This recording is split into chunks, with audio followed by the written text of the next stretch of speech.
On the way to marry his fiancée, the millionaire saw his ex at a bus stop, holding twins who looked exactly like him. "Hi, my beautiful family. Welcome back to Mr. Peter's Stories, your own family story channel. May the Almighty pour His mighty grace upon you. May every woman be clothed with strength that never bends, honor that never fades, and love that heals generations. May your homes be guarded by peace, your hearts anchored in faith, and your lives lifted by blessings seen and unseen. May every silent tear be wiped away, every burden turned into victory, and every sacrifice rewarded with divine favor. If your heart is true, like the video. If your love is real, write, 'I am with Mr. Peter.'"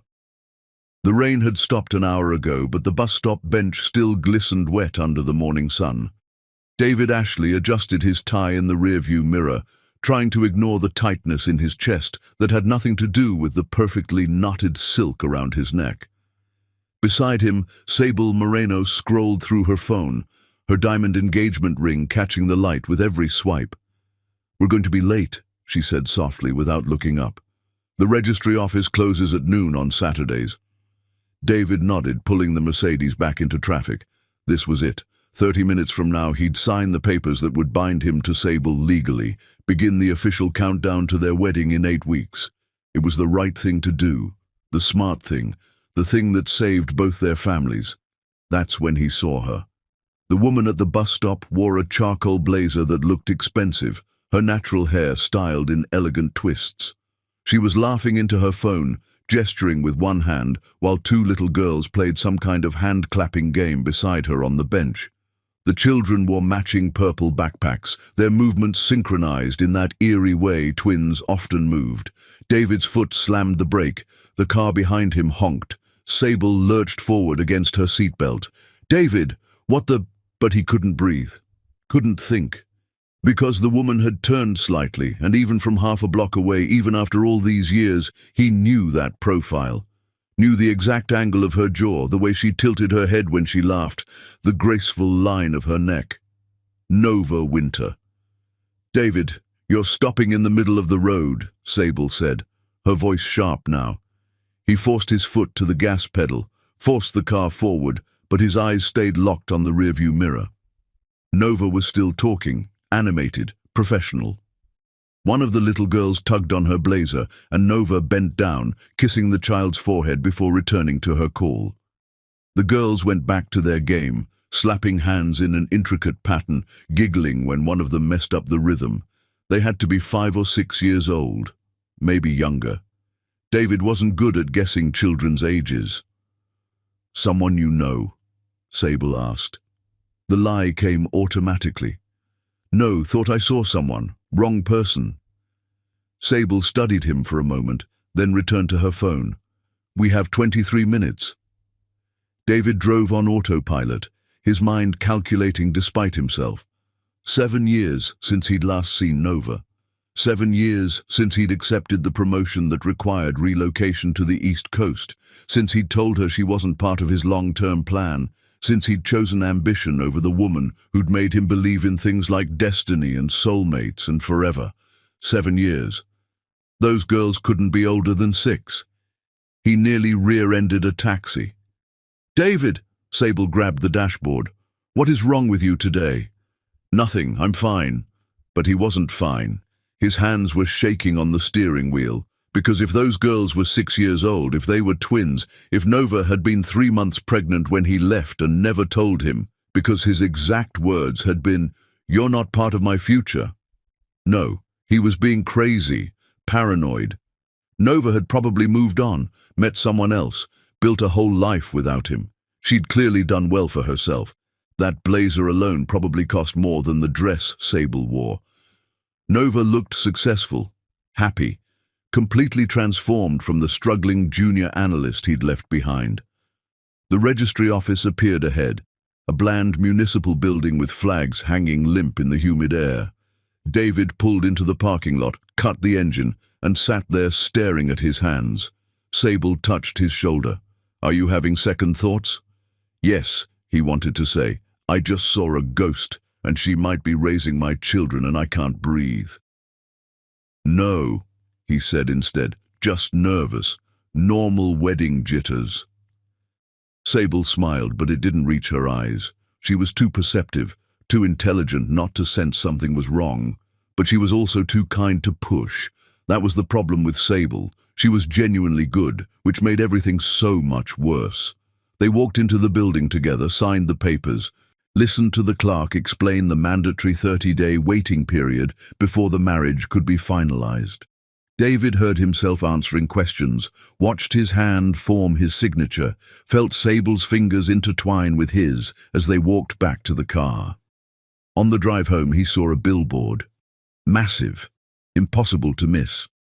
Nova's face smiled down at him, professional and confident, beside bold text, "Winter Consulting, building tomorrow's leaders." "That's actually a great firm," Sable commented. "They handled the restructuring for my father's biggest client last year. The owner is supposed to be brilliant. Some woman who started it from nothing." David couldn't speak. He just drove, following muscle memory, back to the penthouse he shared with Sable, the life he'd built, the future he'd carefully constructed. But all he could see were two little girls playing hand games at a bus stop, their movements perfectly synchronized, their faces turned away from him so he couldn't see if they had his eyes, his nose, his smile. That night, after Sable fell asleep, David stood by the floor-to-ceiling windows overlooking the city. His phone buzzed. Unknown number. He almost didn't answer. "Hello?" A child's voice, bright and curious. "Is this David Ashley?" His heart stopped. "Who is this?" "I'm Luna. I found your card. It's really shiny. Are you famous?" David's knees went weak. He sank into a chair. "Where did you find my card, Luna?" "At my school. On the ground. My teacher says you're important because you have a fancy title." "What's a chief executive officer?" "It means I run a company." "Luna, where are your parents?" "Mama's in the shower. She doesn't know I have her phone. I'm not supposed to use it without asking, but I wanted to know if you were real. The card looks like it's from a movie." David's voice came out strangled. "What's your last name, Luna?" "Winter. Luna Winter. My sister's name is Zora Winter. We're twins, but we don't look exactly the same. Zora has a freckle on her nose and I don't. We're 6. Well, we'll be 7 in 3 months. Mama says we're spring babies." The phone slipped from David's hand. He caught it, pressed it back to his ear. "Luna, I need you to tell me. I have to go. Mama's coming. Bye." The line went dead. David sat in the dark, staring at nothing, doing math he knew he shouldn't do. Luna said they'd be 7 in 3 months. Which meant they were born in spring, which meant conception in summer. 7 years ago, summer 7 years ago, when he'd still been with Nova, when they'd spent long weekends at the beach house, when she'd whispered against his chest that she loved him and he'd been too afraid to say it back. 3 months before he left her. The twins were his. Chapter 2. David didn't sleep. He sat in his home office, door closed, staring at the business card Luna had described. He'd had thousands printed 6 months ago for a charity gala, embossed gold lettering on thick black cardstock. He must have dropped one at the event, an event Nova had attended, because of course she had. Their worlds overlapped in these careful corporate circles, close enough to see each other's billboards, but far enough to never actually speak. At dawn, Sable knocked softly. "You've been in there all night." He opened the door. She stood in one of his old Oxford shirts, her hair messy from sleep, concern etched across her features. Beautiful, patient Sable, who deserved so much better than this. "I couldn't sleep," he admitted. "Talk to me, David." But how could he? How could he explain that one phone call from a 6-year-old had demolished everything he thought he knew about his life? That he might have daughters he'd never met? That the woman he'd spent 7 years trying to forget had apparently built an empire while raising his children alone? "Wedding stress," he lied. "It'll pass." Sable studied him with those dark, knowing eyes. "My father called last night. He wants to announce the merger at our reception, make it official in front of everyone." Right. The merger.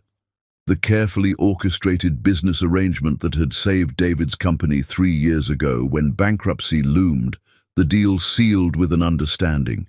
David would marry Sable within 5 years. Sable's father, Robert Moreno, was one of the most powerful corporate attorneys in the state. When David's company nearly collapsed under bad investments and market crashes, Robert had restructured everything, absorbed the debt, and rebuilt the business from ashes. The price had been clear from the beginning. "That's fine," David said. "Is it?" Sable stepped closer. "Because you look like you're about to run." "I'm not running. You ran once before. I know the story. Your sister told me about the girl you left behind when you moved here." David's jaw clenched. "That was different. That was a long time ago." 7 years, Sable said quietly. "She was pregnant, wasn't she? The woman at the bus stop yesterday, that's who you saw." The silence stretched between them like a chasm. Finally, David nodded. "I think so. I don't know for sure. But there were 2 little girls with her. Twins." Sable's face went pale. "Did you know when you left her?" "No. God, no, I would never have—" He stopped. Would he? Would he have stayed if he'd known? Or would he have made the same choice, taken the same promotion, chosen his career over everything else? He wanted to believe he would have stayed, but he didn't trust himself enough to be certain. "What are you going to do?" Sable asked. "I don't know." She turned away, arms wrapped around herself. "My father saved your company, David. He gave you everything back. This wedding isn't just about us anymore." "I know. If you walk away, both our families lose everything. The merger fails, your company goes under. My father's reputation suffers because he backed you publicly." Her voice cracked. "And I lose you." David reached for her, but she stepped away. "Don't touch me right now," she whispered. "I need to think." She left him standing there, alone in the office with the sunrise bleeding through the windows and his phone burning a hole in his pocket. He wanted to call the number back, wanted to hear Luna's voice again, ask her questions, find out everything. Instead, he opened his laptop and searched Winter Consulting. The website was sleek, professional. Nova's face smiled from the About page, her bio outlining an impressive trajectory.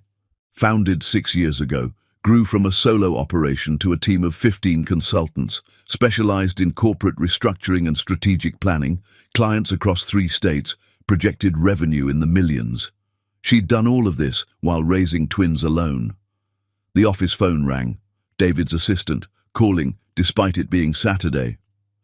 "Sir, I'm sorry to bother you, but you have a visitor in the lobby. She says it's urgent. A Ms. Winter?" David's heart lurched into his throat.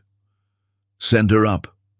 He straightened his tie, ran a hand through his hair, tried to calm his racing pulse. What would he say to her? What could he possibly say after 7 years? The elevator chimed, footsteps in the hallway. His office door opened. Nova Winter stood there, and she was nothing like the memory he'd carried. She wore a navy dress that screamed expensive, her natural hair styled in an elegant updo, diamond studs in her ears. But her eyes, those eyes were exactly the same, dark and deep and currently burning with fury. "How did you find me?" she demanded. No greeting, no pleasantries. "I didn't. I mean, Luna called." "My daughter called you?" Nova's voice rose. "How did she get your number?" "She found my business card. At her school, I think. She was curious." Nova closed her eyes, took a breath. "She's 6. She doesn't understand privacy or boundaries. I'm sorry she bothered you." "She didn't bother me. Nova, I need to ask you." "No." Nova held up a hand. "You don't get to ask me anything. You don't get to show up after 7 years and demand answers." "Are they mine?" The words erupted from him. "Zora and Luna. Are they my daughters?" Nova's expression turned to stone. "What do you want, David? An apology tour? Closure? A chance to salve your guilty conscience?" "I want the truth." "The truth?" She laughed, bitter and sharp. The truth is, I was 3 months pregnant when you told me I wasn't part of your long-term plan. When you said the promotion to New York was more important than what we had. When you chose your career over me, without even asking if there might be a reason to stay. David felt the floor drop away beneath him. You didn't tell me. Why would I? You made it very clear where I ranked in your priorities. I wasn't going to trap you with a pregnancy when you'd already decided I was disposable. I never said you were disposable. You said, and I quote, "You're a great person, Nova, but you're not part of my future." Remember that? You said it standing in my apartment. Your bags already packed, your decision already made. So I let you go, and I built a life without you. Those girls at the bus stop, David said quietly. They're 6 years old. Almost 7. Are they mine? Nova met his eyes and he saw everything there. The pain, the anger, the years of struggle he'd never witnessed. Yes, they're yours, biologically, but you're not their father, David. You don't get to claim that title just because you donated DNA. The words hit him like physical blows. I didn't know. Would it have mattered? Would you really have stayed and given up that corner office, that 6-figure salary, that fast track to executive status? David wanted to say yes, wanted to believe he would have made a different choice, but they both knew the truth. He'd chosen himself. He'd always chosen himself. What do you want from me? Nova asked, her voice tired now. What do you possibly want after all this time? I want to know them. I want to meet them, be part of their lives. No. Nova's tone turned sharp as glass. You don't get to walk in and disrupt everything I've built. Zora and Luna have a good life. They're happy, stable, loved. You're a stranger to them. I'm their father. You're a sperm donor who happened to be in love with me 7 years ago. There's a difference. She moved toward the door. Stay away from us, David, I mean it. You made your choice then. Live with it now. Nova, please. I have a company to run and daughters to raise, alone, like I've done for nearly 7 years. We don't need you. She left without looking back, the door closing behind her with a soft click that sounded like a coffin lid. David stood in his empty office, surrounded by the trappings of the success he'd chosen over her, and realized he'd never felt more bankrupt in his life. Chapter 3. The medical records request arrived on Tuesday, delivered by courier to David's office. He stared at the letterhead, Winter Legal Services, and felt his stomach turn over. Luna Winter, age 6, has been diagnosed with hereditary angioedema type 3. Treatment requires comprehensive family medical history, particularly paternal lineage. As biological father, your cooperation in providing genetic background is legally requested. David's hands shook as he read the formal language, the clinical description of a condition he'd never heard of. He immediately called his assistant. Get me the best specialist in blood disorders. I don't care what it costs. 3 hours later, he sat across from Dr. Yemi Okonkwo, a hematologist who explained in careful terms what the condition meant. Not fatal, but serious. Required monitoring, medication, lifestyle adjustments. Luna would need quarterly checkups for the rest of her life. She'd inherited it from David's side, a rare genetic mutation that skipped generations. Do you have your family's medical records? Dr. Okonkwo asked. David thought of his father, currently in hospice care with stage 4 lung cancer. Thought of his grandmother, who died from a blood clot when David was 10, the pieces clicking together. I can get them, he said. The next day, he met Nova at the children's hospital. She sat in the waiting room, exhausted, her polished armor gone. She wore jeans and a simple sweater, her hair pulled back, dark circles under her eyes. She looked up when he entered, her expression carefully neutral. Thank you for coming, she said quietly. David sat 2 chairs away, maintaining distance. How is she? Stable. They're running tests. Nova's voice was flat, professional. The doctor needs your family medical history going back 3 generations, genetic disorders, blood conditions, anything relevant. I'll get everything. My father is at Westside Hospice. I can request his records today. Nova's head snapped up. Your father is dying? Lung cancer, stage 4. He has maybe 3 months. Something flickered across her face. Sympathy maybe, or just exhaustion. I'm sorry. They sat in silence, surrounded by the antiseptic smell of the hospital and the distant sounds of children crying. David wanted to ask about Zora, about how they were handling this, about whether Luna was scared. But Nova's body language screamed, don't touch, don't ask, don't pretend you have the right. A doctor emerged, a young woman with kind eyes. Miss Winter, Luna's asking for you. Nova stood, paused, looked at David. Do you want to meet her? Every cell in his body screamed yes. But he saw the fear in Nova's eyes, the way she held herself rigid, protecting what was hers. Not like this, he said. Not when she's sick and scared. That's not how I want her to remember meeting me. Relief washed over Nova's face. Thank you. She disappeared through the double doors. David sat in the waiting room for 4 more hours, even though no one asked him to stay. He scrolled through his phone, ordered his father's complete medical records, researched hereditary angioedema until his eyes burned. When Nova finally emerged, it was past midnight. She looked destroyed. She's sleeping, Nova said. They're keeping her overnight for observation. And Zora, with my neighbor, a woman who's been like a grandmother to them. Nova sank into a chair. I don't have family, David. My parents died when I was 19.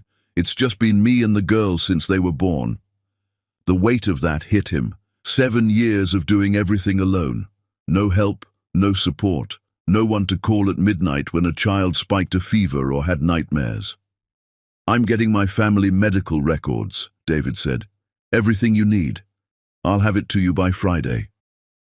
Thank you.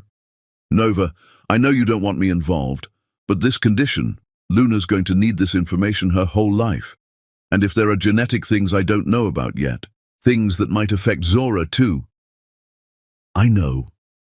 Nova's voice cracked. I know you're right. I just don't know how to do this.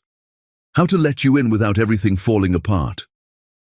David wanted to reach for her hand, wanted to promise he'd be there, be present, be the father he should have been from the beginning.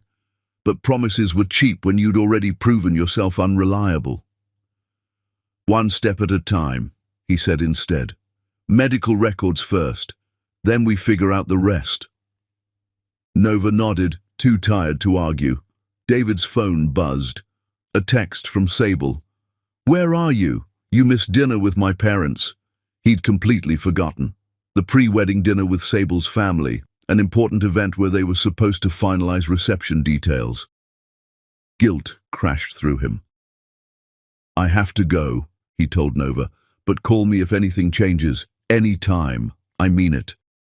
She didn't respond, just sat there in the fluorescent lighting, a woman who'd carried everything alone for so long she'd forgotten how to share the weight.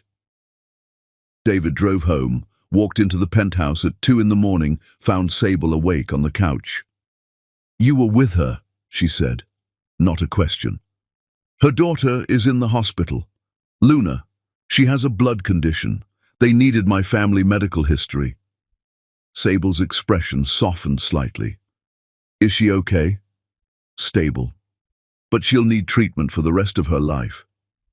And you're going to be involved now. Another statement. Not a question. David sank onto the couch beside her. I don't know what I'm going to do. I just know I can't pretend they don't exist. Sable was quiet for a long moment. Then, my mother asked me tonight if you were having an affair. I told her no. Was I lying? I'm not sleeping with Nova. But you're in love with her, still, after all these years. David didn't answer, which was answer enough. Sable stood, moved to the window. My father built his entire business strategy around our marriage, David. He merged his firm with yours because he believed we were a team. If you walk away now, it doesn't just hurt me. It destroys both our families. I know. Do you? Do you really understand what's at stake? She turned to face him. Your company only exists because my father saved it. You were drowning 3 years ago, and he threw you a lifeline. The price was this marriage. You agreed. We both agreed. I know what I agreed to. Then keep your agreement. Be a father to those girls if you have to. Send child support, provide medical care, whatever they need. But don't blow up our entire lives for a woman who didn't even tell you she was pregnant. The words stung because they held truth. Nova had chosen to raise the twins alone.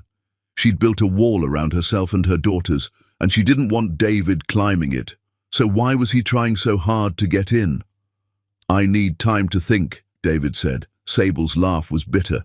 We're getting married in 8 weeks, David. How much time do you need? He didn't have an answer. She left him sitting there in the dark, alone with his thoughts and his failures, and the knowledge that no matter what choice he made, someone he cared about would be destroyed. Chapter 4. The flashback hit David at unexpected moments.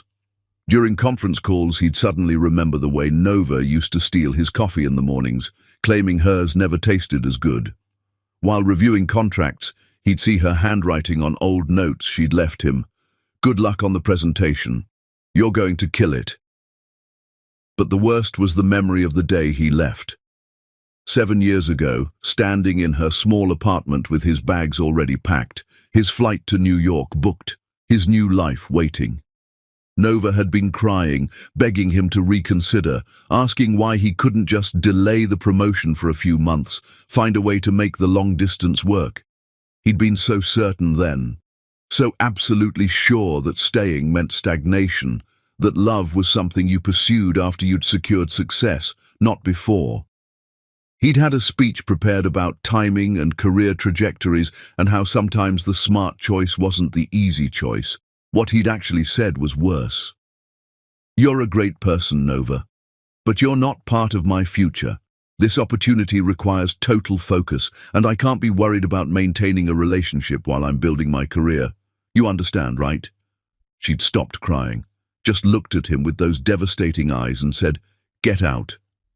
He'd been relieved. No messy goodbye scene, no prolonged drama. He'd walked out, caught his flight, started his new position on Monday, and told himself he'd made the mature decision. He'd never called her again. Now, sitting in his office with Luna's medical records spread across his desk, David understood the full weight of what he'd done. Nova had been 3 months pregnant when he'd delivered that speech about her not being part of his future. She'd been carrying his daughters, and he'd told her she didn't matter enough to keep. No wonder she'd never told him. His assistant knocked. "Sir, your father's hospice nurse called. He's asking to see you." David drove to Westside Hospice, a depressing building that tried too hard to look cheerful with its pastel walls and artificial plants. His father lay in bed, shrunken and grey, oxygen tube in his nose. James Ashley had been a giant of a man once. 6'3", commanding presence, the kind of CEO who could silence a boardroom with a look. Cancer had reduced him to bones and papery skin. "David." His father's voice was a rasp. "Sit down." David pulled up a chair. They'd never been close, even before the illness. James Ashley had been more interested in quarterly reports than parent-teacher conferences, more likely to critique David's business decisions than ask about his life. "I got your medical records," David said. "Turns out you passed on a rare blood condition. To me, and to my daughter." His father's eyes widened. "You have a daughter?" "2 twins. They're 6 years old, almost 7. The girl you left when you moved here." It wasn't a question.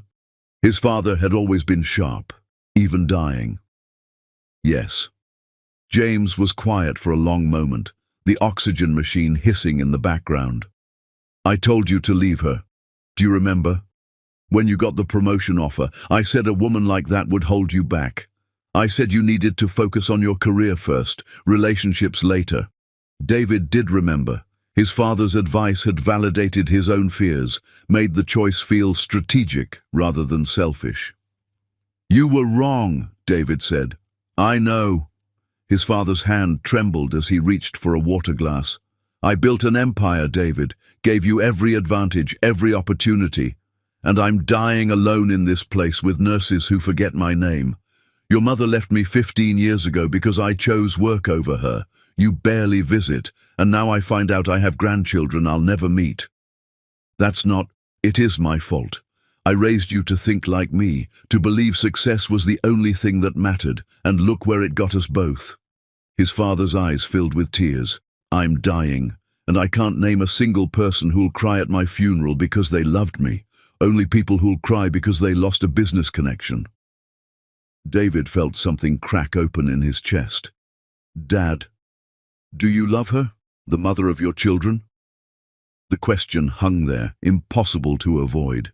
David thought about Nova in the hospital waiting room, exhausted and fierce and so completely alone. Thought about the life she'd built without him, the strength it must have taken to raise twins and start a business and keep going when he'd abandoned her. "Yes," he admitted, "I never stopped."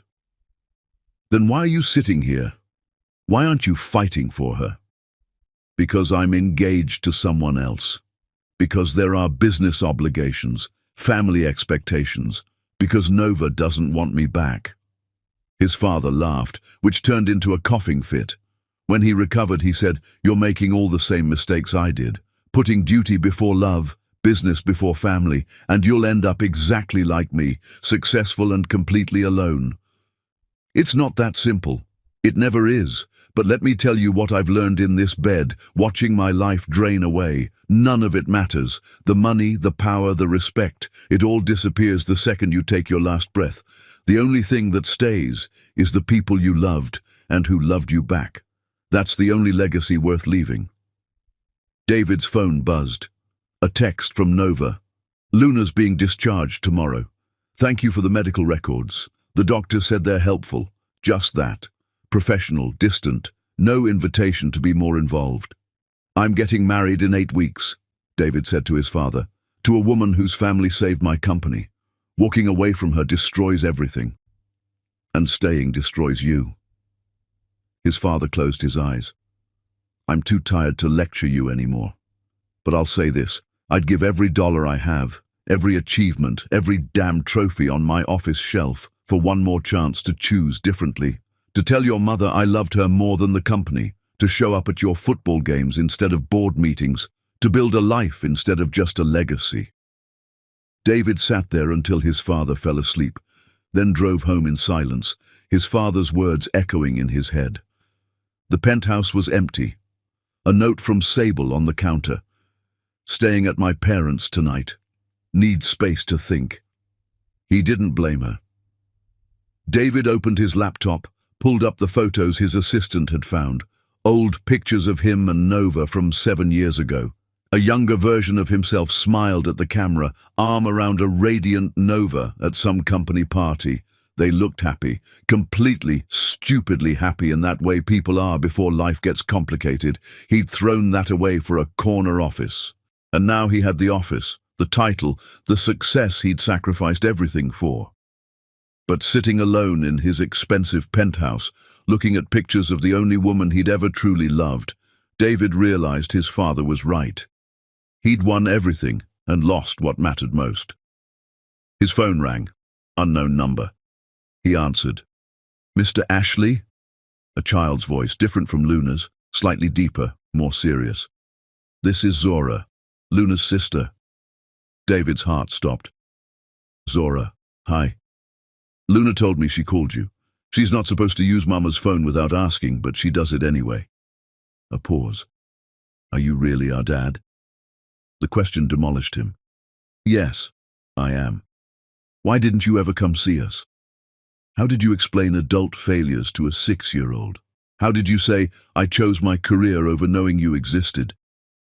"I didn't know about you," David said carefully. "Your mama and I stopped being together before you were born. She didn't tell me she was going to have babies." "Why not? That's complicated, sweetheart." "Mama says grown-ups say things are complicated when they don't want to tell the truth." Zora sounded exactly like Nova. Sharp, direct, no nonsense. David smiled despite himself. Your mama is very smart. I know, she built a whole company. She's the boss of 15 people. That's impressive. Are you going to come meet us for real? Not just talk on the phone? David's throat tightened. Do you want me to? Zora was quiet for a moment. Then, Luna does. She draws pictures of what she thinks daddies look like. None of them look like you, though. We looked you up on the computer. You're old. I'm 33. That's old. Mama's only 31. Fair point. I have to go. Mama's coming. But Mr. Ashley, if you're really our dad, you should probably start acting like it. Because Mama works really hard, and sometimes she cries at night when she thinks we're asleep, and I think she's lonely. The line went dead. David sat in the dark, holding his phone, feeling like he'd just been lectured by a 6-year-old and deserved every word. Zora was right. If he was their father, he needed to act like it. But what did that mean when the mother of his children had built a wall so high he couldn't see over it, and he was engaged to a woman whose family had saved him from bankruptcy with the understanding that he'd marry her? He didn't have an answer, but his father's words kept echoing. You'll end up exactly like me, successful and completely alone. David looked around his empty penthouse at the expensive furniture and the view of the city and the life he'd built on the foundation of abandoning the woman he loved. Maybe he was already there. Chapter 5. The newspaper article appeared 3 days later. Moreno-Ashley merger signals new era in corporate law. David read it over breakfast while Sable sat across from him, perfectly composed in a cream silk blouse. They'd been circling each other carefully since her mother's comment about affairs, both too afraid to push the conversation that needed to happen. My father wants to make the merger announcement at our wedding reception, Sable said, not looking up from her tablet. He's already drafted the press release. David set down his coffee. Sable, we need to talk about this. About what? Our wedding? The merger? Or the fact that you've been emotionally absent for 2 weeks? All of it. She finally met his eyes. I know the story, David. My sister told me everything 3 years ago when my father first proposed this arrangement. The woman you left behind to take the New York promotion. How you were supposedly heartbroken for months but threw yourself into work. How you built this company from nothing and nearly lost it all in the market crash. David hadn't known Sable's sister, Rebecca, had such detailed information about his past. What else did she tell you? That you were running from something. That you worked 18-hour days not because you loved it, but because you were trying to forget. Sable's voice was steady, but he could see the pain in her eyes. I thought I could be the person who made you stop running. I thought if I just loved you enough, was patient enough, you'd eventually choose me fully. Sable, let me finish. She stood, moved to the window. 3 years ago, when your company was drowning and my father offered to save it, I knew what he was asking. A marriage between our families, a merger sealed by a wedding. But David, I didn't have to agree. I'm 30 years old. I've had other offers, other relationships. I chose this because I wanted you. The guilt was crushing. I know. Do you? Do you understand that while you were making calculated business decisions, I was falling in love with you? That every dinner, every charity gala, every quiet morning like this, I wasn't playing a part. I was building what I thought was our future. David couldn't speak. He'd been so focused on his own internal crisis that he'd failed to see Sable as a full person with her own desires and heartbreak. Those girls are yours, Sable continued. I've accepted that. And their mother, Nova. She clearly still affects you in ways I never will. But my father saved your company, David. He absorbed millions in debt, restructured your entire operation, put his reputation on the line to vouch for you publicly. I know what he did. Then you understand what's at stake. She turned to face him. If you walk away from this marriage, my father's firm loses credibility. The merged company dissolves. Your business partner, my brother, pulls all his investments. Everything collapses. Your brother. David had almost forgotten that detail. Ricardo Moreno had invested heavily in David's company after the restructuring, become a key partner in several ventures.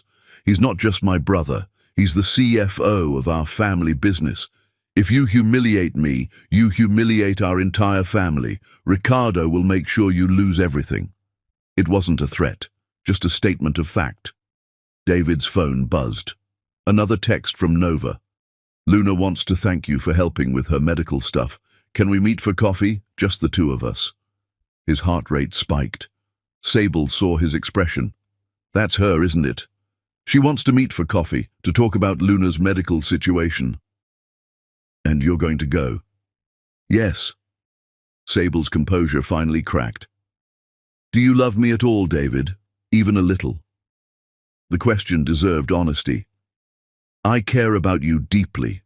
I respect you, admire you. You're one of the best people I know. But you don't love me. Not the way you deserve to be loved. A tear slid down her cheek. She wiped it away quickly. I'm not going to beg. I'm not going to compete for you with a woman you haven't seen in 7 years, but I need you to understand something. What? If you choose her, if you walk away from this marriage, you're not just choosing love over duty. You're choosing to destroy both our families, my father's business, your company, the jobs of hundreds of people who depend on this merger. Are you prepared to live with that? David thought about his employees, the people who'd stayed loyal through the company's near collapse. Thought about Sable's father, who'd risked his firm's reputation to save a stranger. Thought about his own father, dying alone because he'd made too many selfish choices. I don't know, he admitted. Then figure it out, because our wedding is in 6 weeks, and I won't stand at that altar wondering if you're wishing I was someone else. She left the room, shoulders straight, dignity intact. David sat alone with Nova's text glowing on his screen. He typed back, Tomorrow. The cafe on 7th Street. 10 a.m. Her response came immediately. See you there. The next morning, David arrived early. The cafe was quiet, tucked into a corner building with exposed brick and mismatched furniture. Nova walked in exactly at 10, wearing dark jeans and a burgundy sweater, her hair loose around her shoulders. She looked like the woman he'd fallen in love with 7 years ago. Thank you for meeting me, she said, sitting down across from him. Of course. How's Luna? Better. The medication is helping. Dr. Okonkwo says with proper management, she'll live a completely normal life. That's good. They ordered coffee, sat in awkward silence until it arrived. Finally, Nova spoke. Luna keeps asking about you. Both girls do, actually. Zora called you, didn't she? David nodded. She told me I should start acting like a father. A small smile. She's very direct. Like her mother. Nova's smile faded. I didn't plan this, David. I didn't want them to know you existed. Not yet. Maybe not ever. Why not? Because I didn't want them to be disappointed when you didn't care, when you chose your important life over being their father. The words hit like arrows. Is that really what you think of me? What else should I think? You left me without looking back, built an entire life in another city, never once checked if I was okay. Why would you suddenly care about 2 children you didn't know existed? Because they're mine, biologically. But being a father requires more than DNA, David. It requires showing up, being present, putting them first even when it's inconvenient. Nova's voice shook slightly. Can you honestly tell me you're ready to do that? Could he? David thought about his schedule, board meetings, investor calls, the merger announcement, wedding planning. Where did 2 6-year-old girls fit into that life? I want to try, he said. Trying isn't enough. They're not a project you can fail at and then move on. They're human beings who will remember if you disappoint them. So what do you want me to do? Just walk away, pretend they don't exist? I want you to be honest with yourself about what you're capable of giving. Because right now, you're engaged to another woman. You're running a company. You have a whole life that doesn't include us. And I won't let you disrupt my daughter's stability just so you can feel better about yourself. David leaned forward. What about you? What about me? Are you seeing anyone? Is there someone else in the girls' lives? Nova's laugh was bitter. I run a company and raise twins alone, David. When exactly would I have time to date? Besides, after you, I didn't really trust my judgment in men. The admission hung between them. I'm sorry, David said quietly, for how I left, for what I said to you, for all of it. Sorry doesn't change anything. Then what would? What would change things? Nova was quiet for a long moment. I don't know if anything can. We're different people now. You have your life, I have mine. Maybe the best we can do is figure out some kind of custody arrangement that works for the girls. Is that really what you want? Joint custody with a stranger? You are a stranger, to them and to me. The David I knew wouldn't have walked away from someone he loved for a job promotion. But you did. So clearly, I didn't know you as well as I thought. Her phone buzzed. She glanced at it, frowned. I have to go. Client emergency. She stood, gathering her bag. David stood too. Nova, wait. What? Can I see them? The girls, not as their father, just as, I don't know, a family friend. Whatever you're comfortable with. She studied him for a long moment. Why? So you can ease your guilt? So you can tell yourself you tried? Because they're a part of me I didn't know existed, and I want to know them, even if you never forgive me, even if they never know who I really am. I just want to see them. Something in her expression softened slightly. I'll think about it. She left.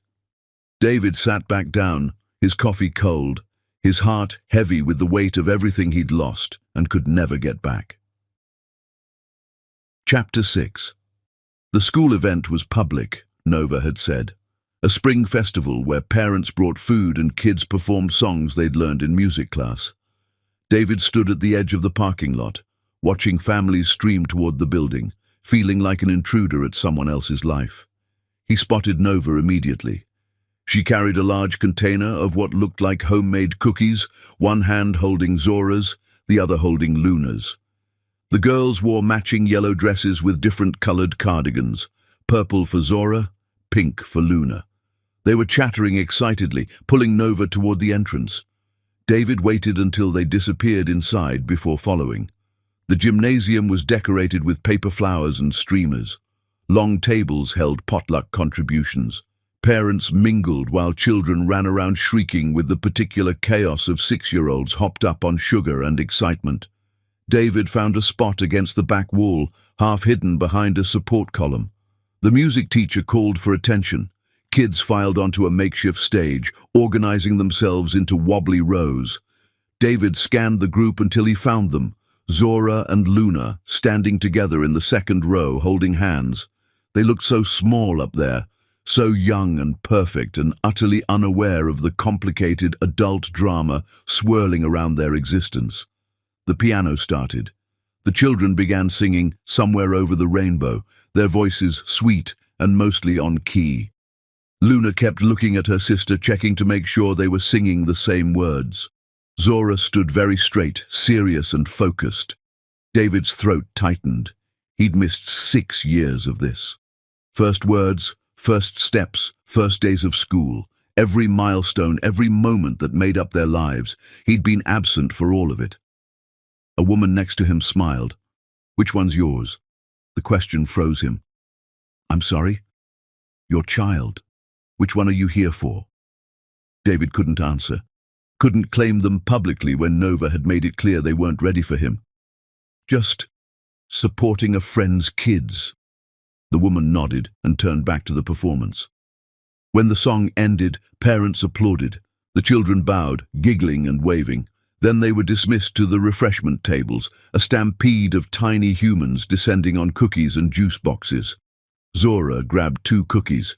Luna reached for the punch bowl and knocked it over. Red liquid splashed across the table, soaking the tablecloth and dripping onto the floor. Luna's eyes went wide with horror. A teacher rushed over with paper towels, trying to reassure Luna while cleaning up the mess. I didn't mean to. Luna's voice rose, panicked. It was an accident. Nova appeared, kneeling beside her daughter. "It's okay, baby. Accidents happen. But I ruined everything." "You didn't ruin anything. Look, we'll just clean it up." Zora stood nearby, holding her cookies, watching her sister with concern. "Want to share mine? You didn't get any yet." Luna nodded, sniffling. Zora handed her one cookie, and they moved away from the chaos, sitting together on a bench against the wall. David watched them comfort each other, the easy intimacy of siblings who'd only ever had each other and their mother. They were a complete unit, a family that had functioned perfectly fine without him for 6 years. What right did he have to disrupt that? Nova glanced up from the spill cleanup. Her eyes found his across the gymnasium. For a moment, she just stared. Then she looked at the girls, back at him, and shook her head slightly. "Stay away," the gesture said. David turned and left. In his car, he sat gripping the steering wheel, trying to control the emotions threatening to overwhelm him. He'd thought seeing them would help, would give him clarity. Instead, it just showed him exactly how far outside their lives he stood. His phone rang. Sable. "Where are you?" she asked. "You were supposed to meet with the wedding planner an hour ago." Shit. He'd completely forgotten. "I'm sorry. Something came up at work." "David, you've missed 3 appointments this week. The photographer, the caterer, now this. If you're not invested in this wedding, just tell me." "I'm invested." "Are you?" "Because it feels like you're somewhere else entirely." She was right. He was somewhere else, standing outside a life he could observe but never be part of. "I'll reschedule," he said. "I promise." "My mother is starting to ask questions. My father too. They're not stupid, David. They can see you're distracted." "I know. I'll handle it." "Will you? Because in 5 weeks, we're standing in front of 300 people making vows, and I need to know you're going to show up, actually show up, not just physically be there." "Sable, I love you." Her voice broke. "I know you don't feel the same way, but I need you to know that. I'm not doing this for my father's business or for the merger. I'm marrying you because I want to build a life with you, and it's killing me that you can't give me the same." David closed his eyes. "I'm sorry. Stop apologizing and make a choice, her or me, the past or the future, because this limbo is destroying us both." She hung up. David sat in the parking lot while families packed up around him, children being loaded into car seats, parents chatting about weekend plans. Normal people living normal lives, uncomplicated by impossible choices and the weight of mistakes made years ago. His phone buzzed with an email from his lawyer. Subject: Final merger documents. He opened it, scanned the dense legal language. The merger between his company and the Moreno family firm was complete pending one final condition: his marriage to Sable Moreno within the next 8 weeks. Everything was riding on this: his company, his employees' jobs, his business partners' investments. The careful structure Robert Moreno had built to save David from bankruptcy, and all he could think about was 2 little girls sharing cookies on a bench, taking care of each other because no one else ever had. That night, David went to see his father again. James Ashley looked worse, the oxygen mask now covering his entire face. The nurse said he'd taken a turn, maybe days left, maybe weeks. "Dad," David said, taking his father's papery hand, "I don't know what to do." His father pulled down the mask. "Tell me." So David did. Told him everything: the twins, Luna's medical condition, Nova's wall of ice, Sable's love and his inability to return it, the merger hanging in the balance. When he finished, his father was quiet for so long, David thought he'd fallen asleep. Then, "What do those girls call you?" "Nothing. They don't know I'm their father." "And the woman, Nova, what does she want from you?" "Nothing. She wants me to stay away." "So you've got 2 daughters who don't know you exist, a woman who doesn't want you, and you're considering destroying your entire life to chase that." Put that way, it sounded insane. "They're my children," David said. "Biology doesn't make you a father. Showing up does. And from what you've told me, that woman's been showing up alone for 6 years. She doesn't need you. Maybe not, but I need them. His father sighed. You're making the same mistake I made, thinking you can fix the past by blowing up the present. You can't get those 6 years back, David, no matter what you do now. So I should just marry Sable? Ignore that I have daughters? I'm saying you need to accept what you lost and work with what you have. Be there for those girls financially, medically, but don't destroy good people's lives trying to play savior to a family that's doing fine without you. David pulled his hand away. Is that what you told yourself when Mom left? That she was doing fine without you, so you didn't need to fight for her? His father's eyes hardened. Your mother left because I couldn't give her what she needed.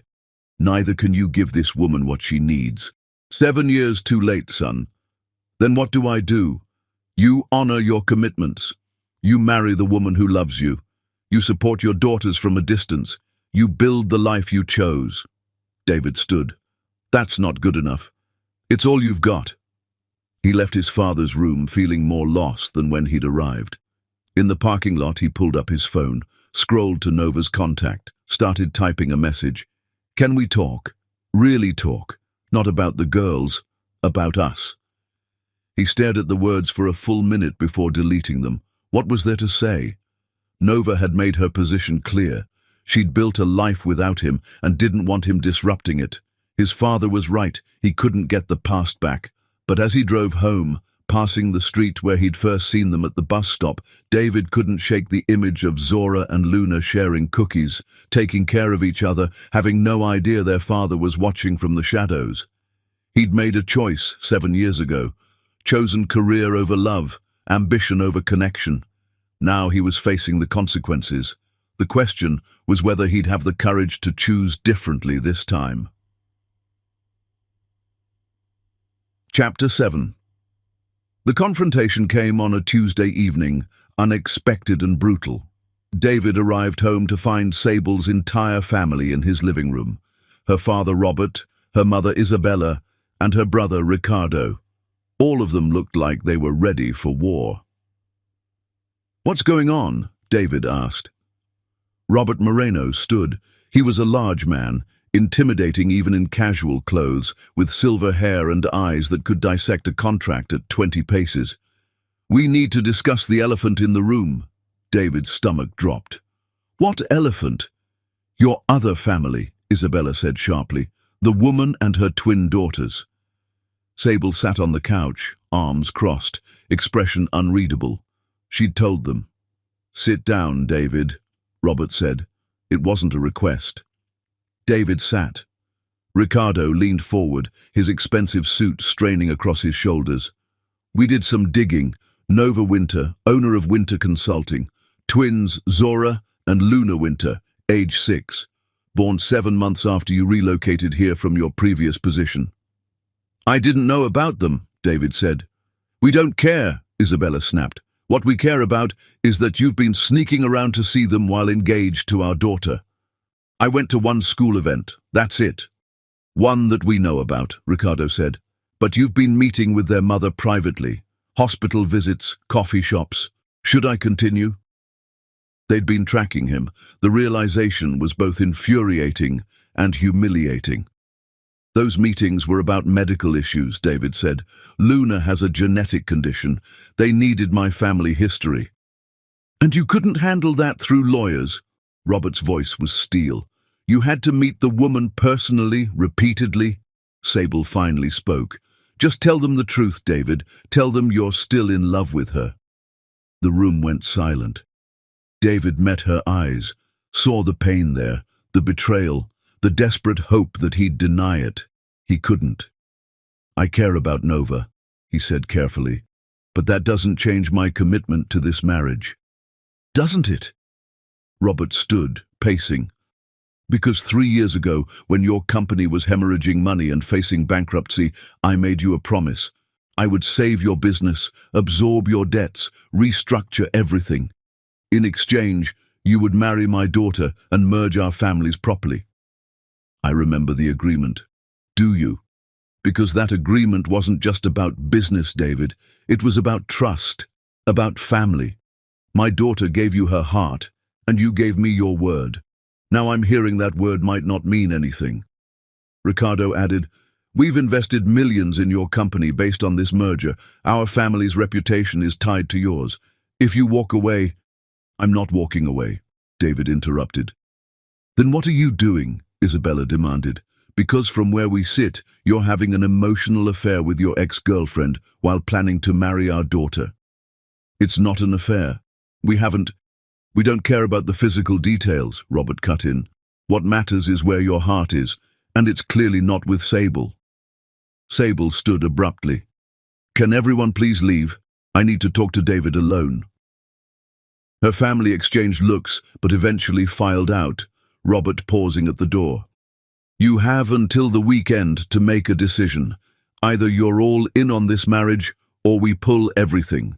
The merger dissolves, our investments are withdrawn, and you can try to rebuild your company from the ashes, again."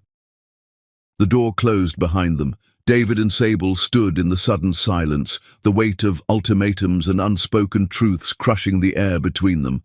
"I didn't tell them to ambush you," Sable said quietly. "My mother figured it out. She has investigators for her own cases, and she got curious. I wasn't trying to hide anything. Weren't you? You've been disappearing for hours, making excuses, missing appointments. What did you think we'd assume? That I was dealing with a complicated situation. By yourself, without talking to me, without including me in any of it." Sable's voice shook. "I'm supposed to be your partner, David, your future wife, but you shut me out completely." She was right.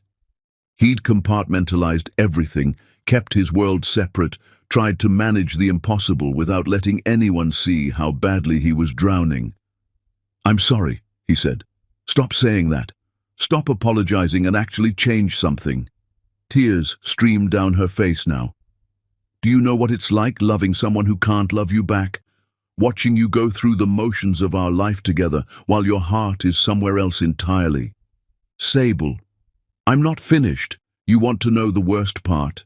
I keep hoping you'll wake up one day and suddenly see me, really see me, not as the solution to your business problems or the woman who's convenient, but as someone worth loving, someone worth choosing.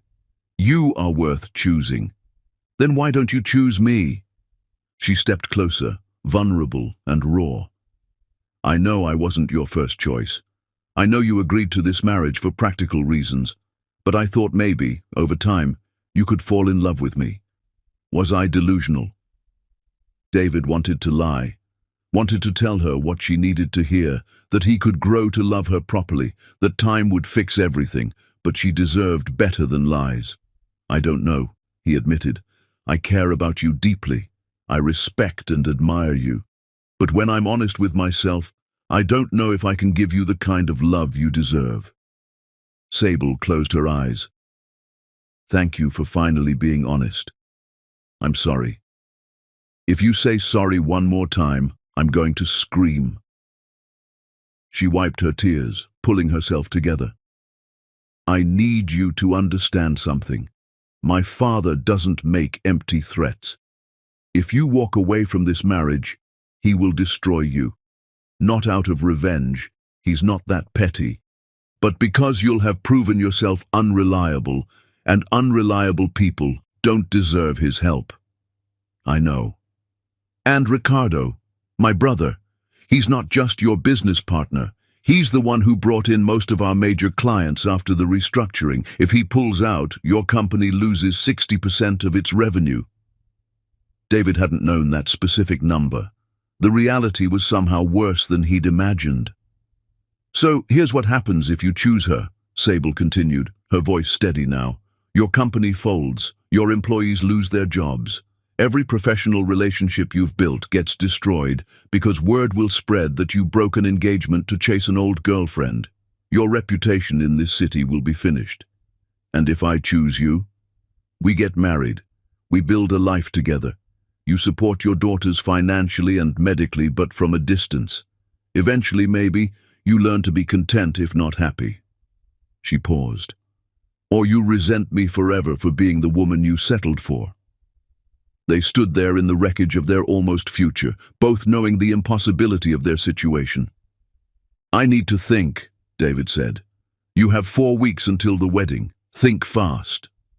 She gathered her bag, her coat, moved toward the door. Stopped. For what it's worth, I do love you. Not the idea of you. Not what you represent for my family. You. The man who works too hard and drinks terrible coffee and has a weird obsession with organizing his closet by color. I love you, David, and I wish that was enough. She left. David stood alone in his expensive penthouse, surrounded by everything his choices had bought him, and felt completely bankrupt. His phone buzzed, a text from an unknown number. This is Luna. Mama doesn't know I have her phone again. I wanted to tell you we're learning about families at school. Teacher says families are the people who love you no matter what. Do you love us? The question destroyed him. He didn't know how to answer a 6-year-old's text about love when he'd spent his entire adult life running from it. Before he could type a response, another message. Mama's coming. Bye. David sat on the couch, phone in hand, and did something he hadn't done in years. He cried. Not the dignified tears of a man facing hard choices. The ugly, desperate sobs of someone who'd finally realized what he'd lost and would never get back. His father's words echoed, You can't get those 6 years back, David, no matter what you do now. But maybe he could build something new, something honest, even if it cost him everything. The question was whether he was brave enough to try. Chapter 8. The engagement party was exactly as lavish as David expected. Sable's family didn't do anything halfway. The Moreno estate sprawled across 10 acres of manicured lawns and careful landscaping. White tents dotted the property, filled with 200 guests in cocktail attire, sipping champagne and eating hors d'oeuvres that cost more per bite than most people's dinners. David wore a custom tuxedo and felt like he was attending his own funeral. Sable looked stunning in a champagne-colored dress that caught the light with every movement. She smiled and laughed and played the role of happy bride-to-be with an expertise that broke his heart. Because he knew it wasn't entirely an act. She wanted this, wanted him, wanted the future they were supposedly building, and he was about to destroy it. There's the man of the hour, Robert Moreno's voice boomed as he approached with a cluster of business associates. David, you know Marcus Chen from Titan Investments. David shook hands, made small talk, nodded along to conversations about market trends and strategic partnerships. His mind was elsewhere. Across the lawn, near the rose garden, he spotted a familiar figure. Nova. She wore a deep emerald dress that hugged her curves, her hair styled in an elegant updo. She was talking to someone David didn't recognize, laughing at something they'd said, completely at ease in this world of wealth and power, because she belonged here now. She'd earned it. Their eyes met across the party. Nova's smile faltered. She said something to her companion and moved away, disappearing into the crowd. David excused himself from Robert's group and followed. He found her near the koi pond, standing alone, arms wrapped around herself despite the warm evening. You're here, he said. Business circles overlap, Nova replied without turning. Robert Moreno's firm uses my consulting services occasionally. I was invited professionally. I didn't know this was your engagement party until I arrived. You could have left. I could have. But I'm not going to let you control where I go or what events I attend. I built my reputation in this city. I'm not hiding from you. Fair enough. They stood in awkward silence, listening to the distant sound of music and laughter from the party. The girls ask about you, Nova finally said. Luna especially. She wants to know when she can meet you properly, not just talk on the phone. David's chest tightened. What did you tell her? That you're very busy, that grown-up situations are complicated. Nova turned to face him. I didn't tell her you're getting married in 4 weeks. Nova, don't. Whatever you're about to say, don't. Her voice was hard. You made your choice 7 years ago, and you're making it again now. You're choosing this life, this woman, this future. That's fine. It's your right. But don't come to me looking for absolution or understanding. I don't want absolution. Then what do you want? The question hung there, impossible and essential. Before David could answer, Isabella Moreno's voice rang out over the sound system. Can I have everyone's attention, please? The crowd quieted, turning toward the main tent where Isabella stood on a small platform, microphone in hand. Thank you all for joining us this evening to celebrate the engagement of my daughter Sable and her fiancé, David Ashley. We are thrilled to be welcoming David into our family officially. Applause. Sable joined her mother on the platform, smiling graciously. And now, Isabella continued, I'm delighted to announce that we've set the official wedding date. 4 weeks from today, Saturday the 28th, Sable and David will be married at St. Catherine's Cathedral, with the reception here at our home. More applause. David felt his throat close. Isabella handed the microphone to Robert, who launched into a speech about family and legacy and the importance of the Moreno-Ashley merger to the business community. David couldn't hear it. The world had narrowed to the sound of his own heartbeat and Nova's presence beside him. 4 weeks, Nova whispered. You didn't tell me it was so soon. I didn't know they were announcing it tonight. Congratulations. The word was bitter. You're getting everything you wanted. Success, stability, a family that actually wants you. Nova, please, I should go. This was a mistake. She started to walk away. David grabbed her wrist. Wait. She froze, looked down at his hand on her skin, then back up at his face. Let go of me. Not until you hear what I have to say. There's nothing to say. You're marrying her. End of story. I don't love her. Nova's laugh was sharp and painful. Then you're even more of a coward than I thought. Marrying someone you don't love to avoid dealing with real feelings. I love you. The words came out raw, desperate. I never stopped loving you.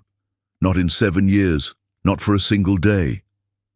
Then what are you doing? Tears welled in her eyes. Why are you standing here at your engagement party confessing feelings you have no intention of acting on? Because I don't know if I can go through with it. The wedding, the marriage, the life everyone expects me to have. I look at Sable and I see someone good and kind who deserves someone who can love her fully, and I can't be that person. So leave, walk away. It's not that simple. It is that simple. You're just too scared to do it. She was right. He was terrified. Terrified of losing everything he'd built. Terrified of disappointing people who'd invested in him. Terrified of ending up like his father, alone and filled with regrets. On the platform, Robert was finishing his speech. And now I'd like to ask the happy couple to join me for a toast. David, Sable, where are you? Heads turned, searching. Someone spotted David by the koi pond, with Nova. Whispers rippled through the crowd. David dropped Nova's wrist. I have to go, play your part. Nova's voice was ice. Just don't expect me to wait around for you to grow a spine. My daughters and I are leaving the city. I accepted a job in Seattle. We move in 3 weeks. The words hit him like a physical blow. What? I got the offer a week ago. Triple my salary, equity stake in a national firm, fresh start for the girls. I've been thinking about it for a while, but after seeing you tonight, I made my decision. We're done with this city, with you, with hoping for something that's never going to happen. Nova, please don't. David! Sable's voice called from the tent. We need you for the toast. Nova stepped back. Go to your fiancé, toast your future, and let me have mine. She walked away, disappearing into the darkness beyond the party lights. David stood frozen for a long moment. Then he turned and walked back to the platform, climbed the steps, took the champagne flute someone handed him. Sable's hand found his. Her fingers were cold. Robert raised his glass. To David and Sable. May their union be blessed with love, prosperity, and the strength to weather any storm. To David and Sable, the crowd echoed. David raised his glass, drank the champagne, tasted nothing. Later that night, after the party ended and the guests departed, David sat in his car in the empty parking lot of his office building. He pulled out his phone, scrolled to his father's hospice number. The nurse answered. "Mr. Ashley, I'm glad you called. Your father has been asking for you. He's not doing well. If you want to see him, you should come soon." David drove to the hospice, found his father awake, lucid, the oxygen mask covering most of his face. "Hey, Dad," David said, sitting in the chair beside the bed. James pulled down the mask. "You look like hell." "Feel like it too." "The engagement party was tonight, wasn't it?" David nodded. "Did you go through with it? Announce the wedding date?" "Sable's mother announced it, 4 weeks from now." His father studied him. And I don't know if I can do it." David's voice broke. "Nova's leaving, moving to Seattle with the girls. If I marry Sable, I lose them forever." "You already lost them, 7 years ago when you walked away." "So that's it? I just accept that I'm a terrible person and move on?" "No." His father's voice was surprisingly strong. "You accept that you made a choice back then that had consequences, and now you're facing another choice with its own consequences. There's no version of this where everyone wins." "What should I do?" "I can't tell you that. Only you know what you can live with." James coughed, wincing. "But I'll tell you what I learned too late. Money and power and success. They're cold comfort when you're dying alone. The only thing that matters in the end is the people you loved and who loved you back. Sable's family saved my company. And you've given them 3 years of loyalty and partnership. That's not nothing, but it's also not a reason to marry someone you don't love." David sat in the quiet room, listening to the beep of monitors and the hiss of oxygen. "I'm scared," he admitted, "of losing everything, of making the wrong choice again." "You're human. Fear is normal. But David, let me ask you this. 30 years from now, when you're lying in a bed like this one, what will you regret more? Breaking an engagement and losing a company, or marrying the wrong woman and never knowing your daughters?" The question echoed in the sterile room. His father reached out a trembling hand. David took it. "I don't have much time left," James said. "Days, maybe. Before I go, I want to meet them, my granddaughters. Can you make that happen? I don't know if Nova will allow it. Ask her. Tell her it's a dying man's last wish. Tell her whatever you have to, but let me see them before I go." David nodded, throat tight with emotion. He left the hospice and drove aimlessly through the city, past the bus stop where he'd first seen them, past Winter Consulting's office building, past the school where Zora and Luna spent their days learning and growing without him. Finally, he pulled over and sent Nova a text. "My father is dying. He wants to meet Zora and Luna before he goes.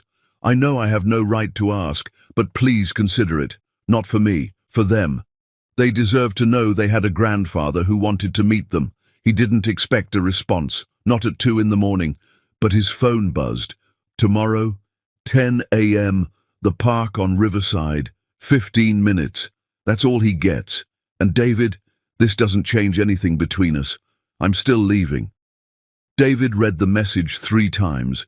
Tomorrow, he would introduce his dying father to the grandchildren he'd never known existed.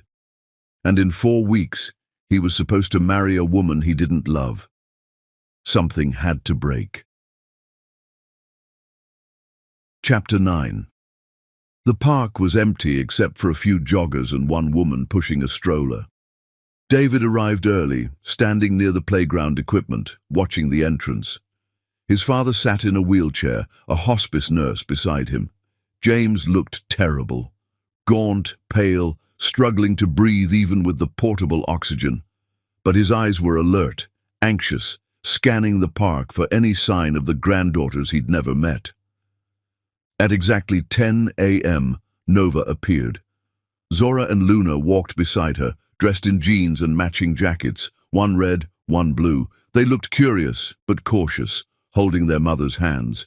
David's heart seized at the sight of them, his daughters, walking toward him, real and solid, and completely unaware of how much this moment meant. Nova stopped a few feet away. "Girls, this is a friend of mine." Mr. Ashley and his father. Zora studied David with serious eyes. You're the man from the business card. Yes, that's me. Luna looked at James in the wheelchair. Why does the old man have tubes in his nose? Luna, Nova said gently, that's not polite. It's fine, James said, his voice raspy. I'm sick. The tubes help me breathe. Are you going to die? Luna asked with the blunt honesty of 6-year-olds. Luna! Nova looked mortified, but James smiled. Yes, sweetie. Soon. That's sad, Zora said. Death is when you stop being alive. We learned about it in school. What did you learn? James asked. That everyone dies eventually. But before you do, you're supposed to do important things and love people. Your teacher is very smart. Did you do important things? Zora shrugged. We're only 6. We haven't had time for important things yet. James laughed, which turned into coughing. The nurse adjusted his oxygen. When he recovered, he said, Can I tell you girls a secret? They nodded, stepping closer. The most important thing I ever did wasn't building a business, or making money, or any of the things grown-ups usually think matter. The most important thing was being a father, and even though I wasn't very good at it, it was still the best part of my life. Zora looked at David. Are you his son? Yes. So that makes you our... what? Nova tensed. David could feel her panic, her desperation to protect them from information they weren't ready for. But before he could answer, Luna said, I think he's our dad. Zora and I talked about it. We figured it out. The world stopped. Nova's face went white. Luna, where did you? We're not stupid, Mama, Zora said quietly. We look like him. And you always get sad when we ask about our father. And that lady at school said we have Mr. Ashley's eyes. So we figured it out. David couldn't breathe, couldn't think, just stared at these 2 brilliant little girls who'd solved the mystery on their own. Are you mad at us? Luna asked Nova. No, baby. I'm not mad. Nova's voice shook. I was going to tell you when you were older, when you could understand better. We understand now, Zora said. He left before we were born. You raised us alone. Now he's back, but we don't know him yet. The accuracy was devastating. James spoke softly. Can I tell you girls one more secret? They nodded again. I wish I'd known about you sooner. I wish I'd had time to take you to the park and read you stories and be a proper grandfather. But I'm glad I got to meet you now, even if it's just for a few minutes. You're exactly as wonderful as I imagined. Luna walked right up to the wheelchair. You can hug us if you want. Hugs make sick people feel better sometimes. She climbed carefully onto James's lap. Zora followed, one girl on each side. James wrapped his thin arms around them, his face crumpling with emotion. David turned away, tears streaming down his face. Nova was crying too, trying to hide it. They stayed like that for several minutes. Then the nurse gently reminded James he needed to rest. The girls climbed down. Luna kissed James's cheek. I hope you feel better, even though you're dying. Thank you, sweetheart. Zora lingered, looking at her grandfather seriously. If you're our grandpa and he's our dad, does that mean we have a family now? The question destroyed every person standing there. James looked at David. That's up to your father. Zora turned to David. We don't need you. Mama takes good care of us. But if you want to be our dad for real, you have to actually do it, not just say it. David knelt down to her level. You're absolutely right. Mama says we're moving to Seattle, Luna added. Is that far? Very far. Oh. Luna looked sad. So I guess you won't be our dad then, because dads are supposed to be close by. Nova gently pulled the girls back. We need to go. Say goodbye to Mr. Ashley and his father. Bye, they chorused. Nova led them away. At the edge of the park, she looked back once, met David's eyes. He saw everything there, pain, resignation, the end of hope. Then they were gone. David stood beside his father's wheelchair, both of them watching the family that could have been disappear. They're remarkable, James whispered. I know. Don't let them go. I don't know if I have a choice.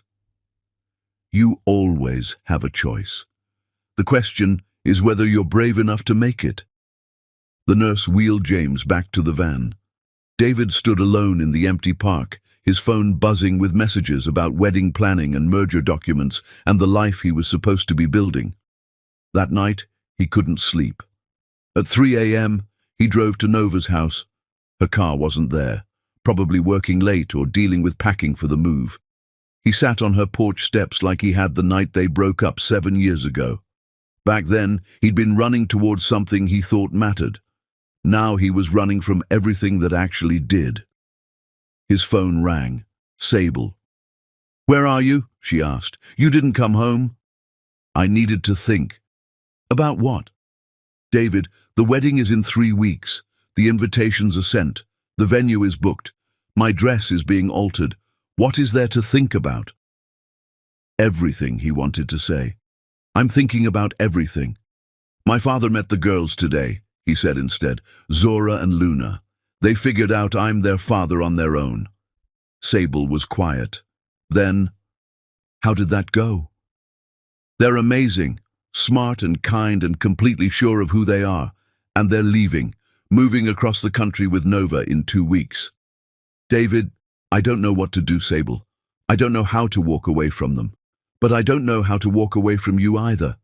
And I'm tired of disappointing everyone." "Then don't disappoint yourself," Sable said softly. "That's worse than disappointing anyone else." "What does that mean?" "It means I know what you're going to choose. I've known for weeks. Maybe I've always known." "Sable, it's okay. I'm not angry. I'm sad, but I'm not angry. You can't force love, David. Believe me, I tried."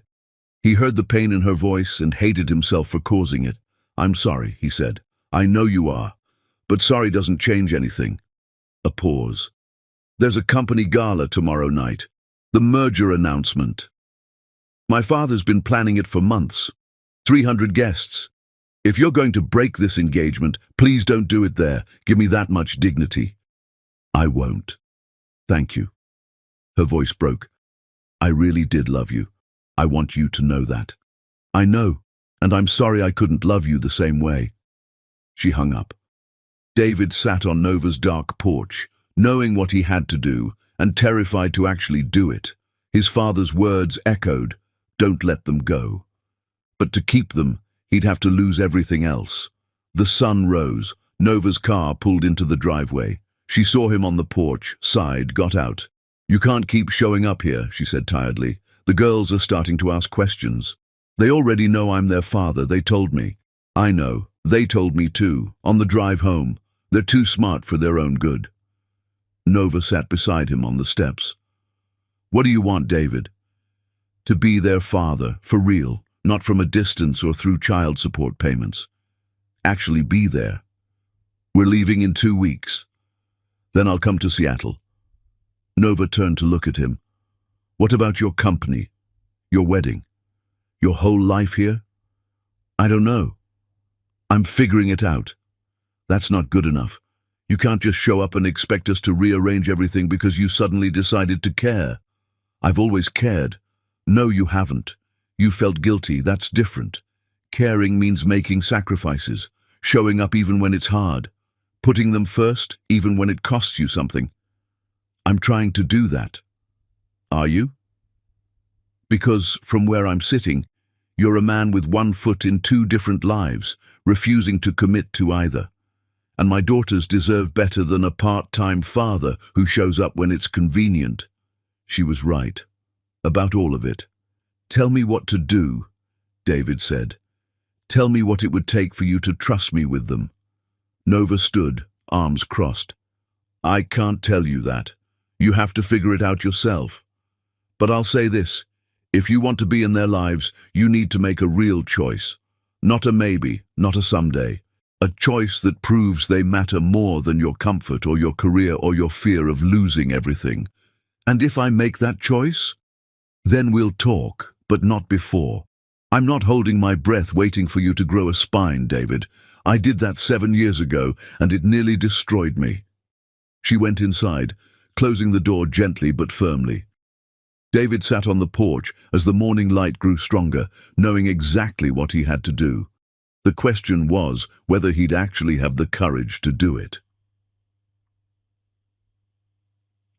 Chapter 10. The company gala was everything David expected. Crystal chandeliers, designer gowns, champagne that cost more per bottle than most people's monthly rent. 300 guests filled the ballroom, all of them there to celebrate the Moreno-Ashley merger and witness the official announcement. David stood near the bar, watching Sable work the room. She looked breathtaking in a silver gown, her smile perfect, her composure absolute. No one looking at her would guess her world was about to implode. Robert Moreno found him, clasping his shoulder. "Big night, David. Ready for the announcement?" "As ready as I'll ever be." "Good. The board is excited about the expansion plans. With this merger finalized, we're looking at tripling our market share within 2 years." David nodded, only half listening. His mind was elsewhere, running through what he was about to do and all the ways it could go catastrophically wrong. His phone buzzed. A text from Nova. "The girls made you something.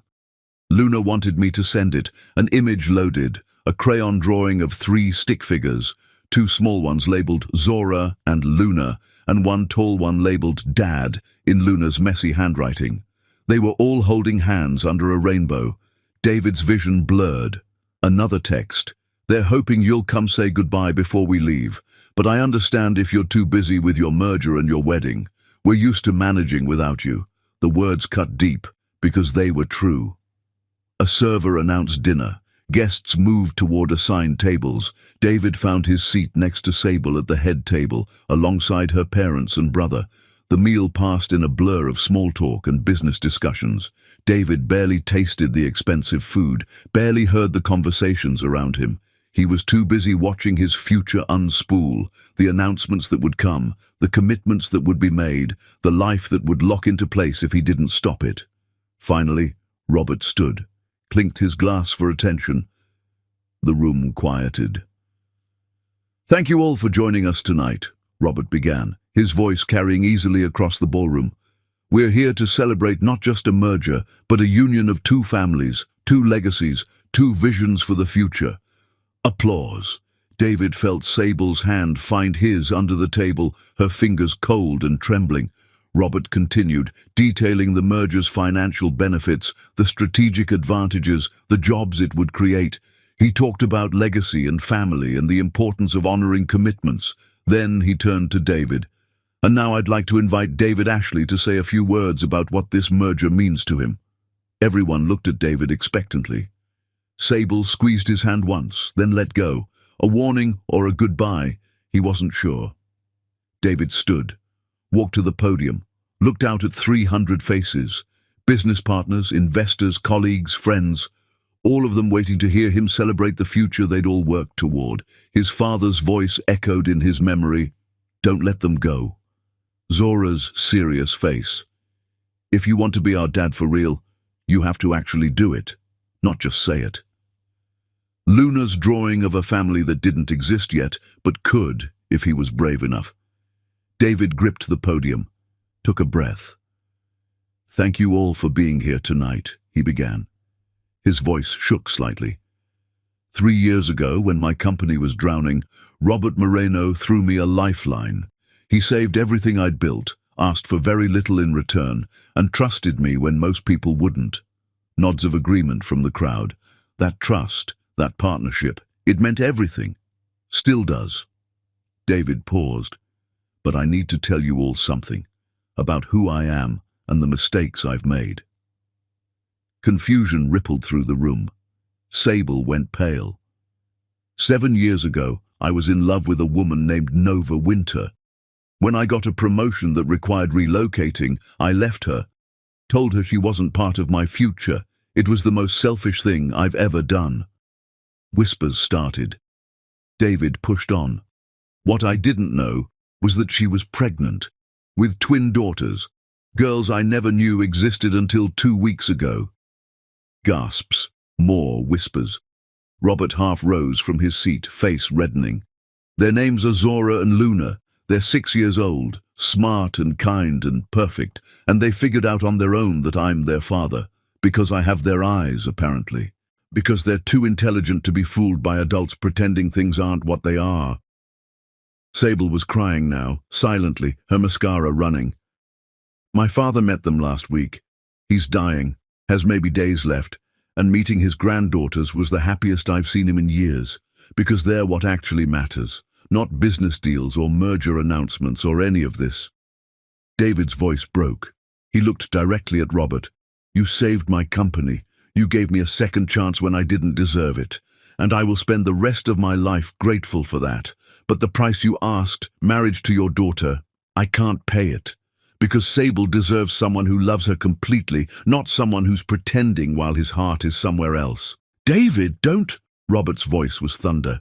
I'm in love with Nova Winter. I have been for 7 years, and she's leaving, taking my daughters to Seattle in 10 days, because I've been too much of a coward to choose them, to sacrifice this comfortable life for something real. The room was dead silent now. David turned to Sable. I'm so sorry. You are one of the best people I've ever known. You deserve a love story that's all about you, not one where you're competing with ghosts. And I can't give you that. Sable stood, dignity somehow intact, despite her tears. You're really doing this? Here? Now? I promised you I wouldn't do it at this event. I'm breaking that promise. I'm breaking all of them, because I finally realized, 7 years too late, that the only promise worth keeping is the one I make to myself. To be honest, to choose what's real over what's comfortable. Isabella stood, furious. You are destroying both our families. I know, and I'm sorry, but I can't marry your daughter while teaching my daughters that love means settling for less than you deserve. Ricardo was on his feet now too. You understand what this means. The merger is dead. Every partnership, every investment gone. Your company won't survive the week. I know. Then you're a fool. Probably. But I'd rather be a fool who tried than a coward who didn't. David set down the microphone. The room erupted in chaos, shouting, accusations, the scrape of chairs as people stood. Security moved toward him. David didn't resist as they grabbed his arms, began escorting him toward the exit. He looked back once, saw Sable standing alone at the head table, surrounded by her family, watching him leave. For a moment, their eyes met. I really am sorry, he mouthed. She nodded once, then turned away. David was pulled through the ballroom, past shocked guests and flashing phone cameras. Someone was already live-streaming this. By tomorrow, his professional reputation would be destroyed. He didn't care. Outside, in the cool night air, security released him. You need to leave the property, now. David walked to his car, hands shaking, adrenaline crashing through his system. He'd done it. Actually done it. Thrown away everything he'd spent years building for a chance at something he might never get. His phone was blowing up. Texts, calls, notifications. He ignored all of it. Drove to Nova's house. Her lights were on. He could see movement through the windows. Packing boxes, probably. Getting ready for the move. David sat in his car for a long moment, then got out, walked to her door, knocked. Nova answered in sweatpants and an old t-shirt, hair in a messy bun, tape dispenser in one hand. She stared at him. You're supposed to be at your gala, she said. I was. I left. Why? Because I chose you. I chose Zora and Luna. I chose being honest over being comfortable. Nova's expression didn't change. What does that mean, David? It means I just told 300 people that I'm in love with you, that I can't marry Sable because you're the only one who matters. It means I probably destroyed my company and my reputation and every professional relationship I have. You did what? I chose you. I finally, actually chose you. Nova stepped back, letting him see inside her house. Boxes everywhere, half-packed. The girls' artwork on the walls, their backpacks by the door. We're still leaving, she said quietly. The words hit him like a punch. What? We're still moving to Seattle. I accepted the job. The girls are enrolled in their new school. I'm not changing my entire life because you had a dramatic moment at a party. Nova, I just gave up everything. No, you gave up what you should have given up 7 years ago. You don't get a medal for finally doing the right thing. Her voice was steady, but her eyes were wet. Do you know what it took to build this life, to raise twins alone while starting a business, to be strong enough for them when all I wanted to do was fall apart? I know. You don't know. You have no idea. And now you show up, having destroyed your own life, expecting me to fix it, to tell you it's all okay and welcome you back with open arms. That's not... I don't trust you, David. I don't trust that this isn't just guilt or panic or another impulsive decision you'll regret later, because that's what you do. You make big, dramatic choices, and then you leave when they get hard. I'm not leaving this time. Prove it. Nova crossed her arms. Prove that this isn't about you feeling noble or trying to ease your conscience. Prove that you actually want to be a father, not just play one when it's convenient. How? Tell me how, and I'll do it. She was quiet for a long moment. Then, the girls are asleep upstairs. They made you that drawing because Luna thought you might want to remember what we look like when we're gone. She doesn't expect you to choose us. None of us do. I'm choosing you right now. Words are cheap, David. You're standing on my porch at midnight, jobless and broken, because you finally hit rock bottom. That's not the same as choosing us. That's just having nowhere else to go. The accusation stung because part of it was true. He had waited until everything else fell apart. You're right, David admitted. I should have done this years ago, or weeks ago, or any time before tonight. But I'm doing it now. And yeah, maybe it's too late. Maybe I've lost you forever. But I needed you to know, even if you never forgive me, even if you move to Seattle and I never see you again, I finally chose right. A door opened upstairs, small footsteps on the stairs. Luna appeared, rubbing her eyes, wearing pajamas with stars on them. Mama, who are you talking to? She saw David through the screen door. Her eyes went wide. Mr. Ashley, did you come to say goodbye? David knelt down to her level. Not goodbye, Luna. I came to tell you something. What? That I'm your dad. And I've been a terrible father so far. I wasn't there when you were born, wasn't there when you took your first steps or said your first words. But if you and your sister and your mama will let me, I want to try to do better. Zora appeared next to Luna, also in pajamas. Better how? By showing up, being there. Even when it's hard or inconvenient, even when I mess up, which I probably will a lot, but actually trying. Are you moving to Seattle with us? Zora asked. David looked at Nova. If you'll let me. Yes. What about your company? Nova asked. Your life here? I don't have a company anymore. After tonight, I probably won't have much of anything, but I'd rather start over with you than keep building something without you. Luna looked at her sister. Some silent communication passed between them. Then Luna said, Can he come upstairs? We want to show him our room before we have to pack it. Nova's jaw tightened. Girls, it's late. Please, Mama. Zora's voice was soft. Just for a little bit.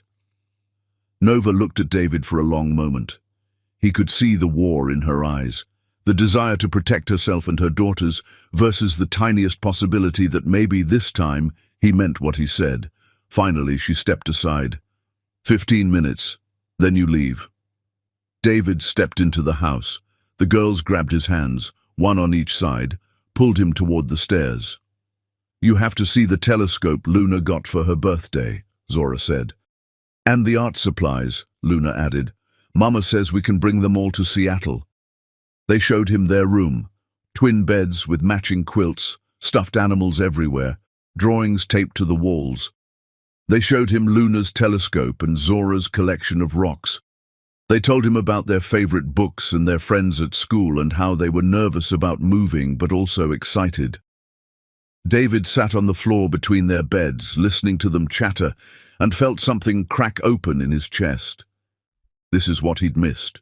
This ordinariness, this sweetness, this simple joy of children sharing their world. When 15 minutes passed, Nova appeared in the doorway. "Time's up." "But Mama," Luna started. "Bed, both of you. It's a school night." Reluctantly, the girls climbed into their beds. David started to leave. "Wait," Zora said. "Will we see you again? Before we move?" David looked at Nova. She gave the smallest nod. "If your mama says it's okay, I'd like to see you again, as much as she'll allow." "Every day?" Luna asked hopefully. "Let's start with tomorrow," Nova said. "If you're serious about this, you can help us pack. 3 p.m. Don't be late." It wasn't forgiveness. It wasn't even acceptance. But it was a chance. "I'll be here," David promised. He left them there, 2 little girls tucked into their beds, their mother watching him with guarded eyes. Outside, sitting in his car, David checked his phone. 63 missed calls, hundreds of texts and emails, all of them probably telling him what a disaster he'd created. He deleted them without reading. Then he called the one number that mattered. His father's hospice nurse answered. "Mr. Ashley, your father asked me to tell you something if you—" He said, "I'm proud of you, son." David's throat closed. "Is he awake? Can I talk to him?" "He's sleeping now, but he was watching the live stream of your gala. He saw what you did, and he smiled, Mr. Ashley. First time I've seen him smile in weeks." David ended the call, sat in the darkness of Nova's street, and let himself cry. For everything he'd lost, everything he'd found, everything he still might lose. But for the first time in 7 years, the tears felt clean, like washing away old lies to make room for difficult truths. He'd chosen love, finally, completely, with no safety net and no guarantee of success. Now he just had to prove he could actually follow through.